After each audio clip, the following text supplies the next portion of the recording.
Hi, Collective. I'm Ancient, and I have a message for you all. First, let's talk about the divine masculine. I'm channeling this for someone. Picture him as the sturdy oak tree. I'm seeing like an oak tree. He stands tall, rooted in confidence, in strength. But here's the catch. He doesn't just stand there. He's actively seeking his complement, the divine feminine. He celebrates her healing, her nurturing spirit, and her creativity.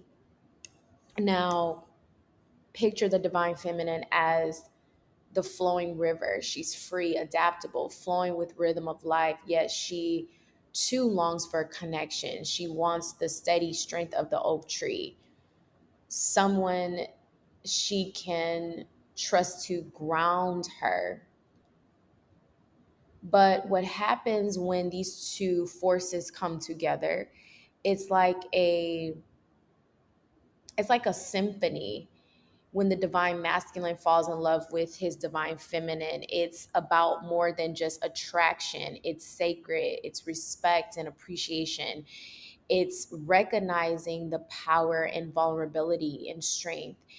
It's like he surrenders to the energy. Imagine being in a relationship where trust is paramount, love is abundant, and communication flows like a gentle stream to that oak tree, which is the divine masculine. That's the essence of divine love. But how do we cultivate this in our lives? It takes practice. And then here are some, I feel, transformative tips to invite this divine connection into your love life. One is awareness and acceptance. Recognize these energies within you. Embrace your own divine masculine and divine feminine qualities. Ask yourself, how can I honor both sides of my being? As I've stated previously, the divine masculine and the divine feminine are the full embodiment of all the elements. They have experienced life at its peak and have mastered all of these qualities through transformation, through awakenings, through tower moments. Communicate openly is important in any relationship. Safety comes through honest conversations, sharing your feelings, your dreams, and your fears, being transparent and allow yourself to be vulnerable shows the ultimate act of courage. All of these ways help you invite that divine love in. Remember that love isn't just a fairy tale, it's a journey. And the interactions between the divine masculine and the divine feminine shape our existence and teach us lessons we carry through life. But moreover, the lessons that we learn prior to evolving into that divine masculine, divine feminine energy comes through transformation and awakenings.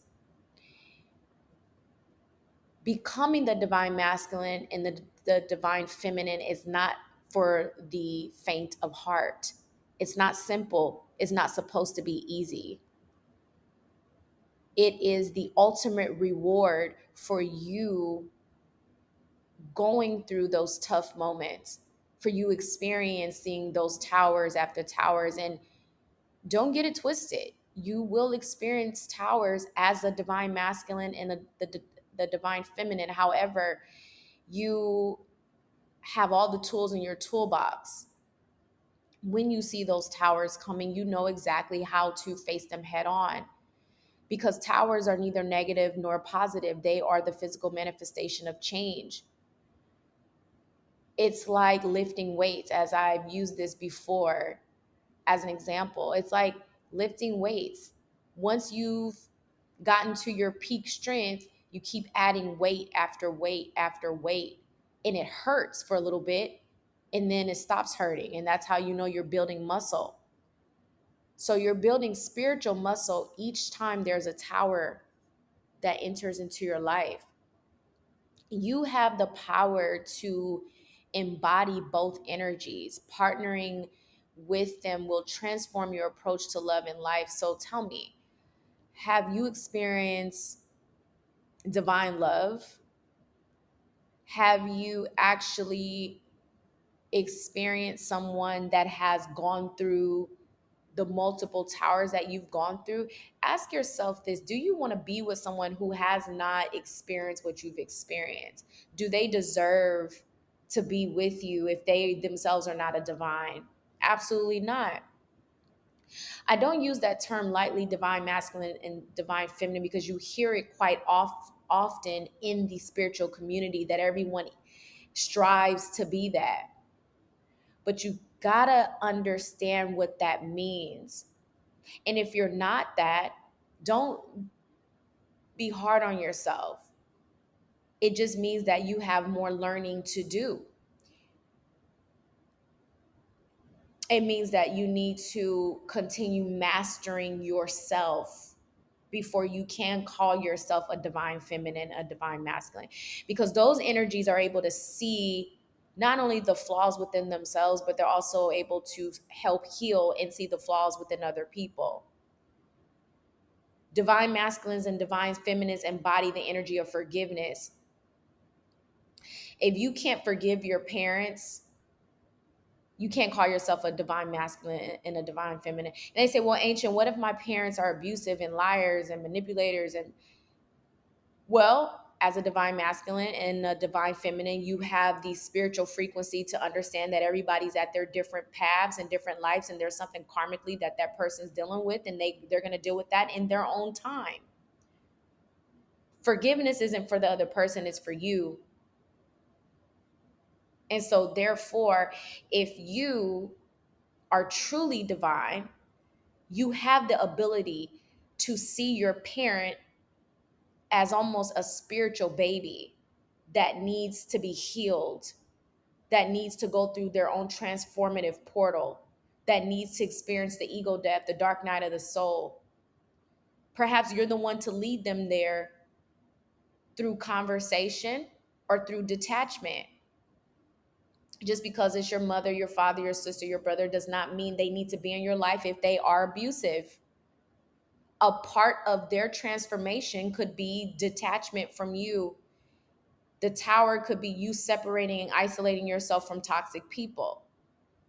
Again, when you get to the level of the divine masculine and the divine feminine, you're able to actually see these energies as not negative, but lessons. And you may say, you know what? I have toxic parents. I have a narcissistic mother, and I need to detach myself from her. I love her. I love him. But it's time for me to remove myself out of the situation so that they can experience their tower. Because if you continue to, I don't know why I just went into this message. Obviously, I'm channeling this for someone.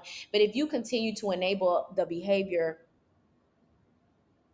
you are handicapping someone's ability to evolve spiritually. And therefore, they will never learn what it means to be a divine masculine and a divine feminine in their own time. Because you could be a divine masculine and a divine feminine and your parents not be that. But you could also be the catalyst to their transformation. Thank you so much for listening, and I'll talk to you soon.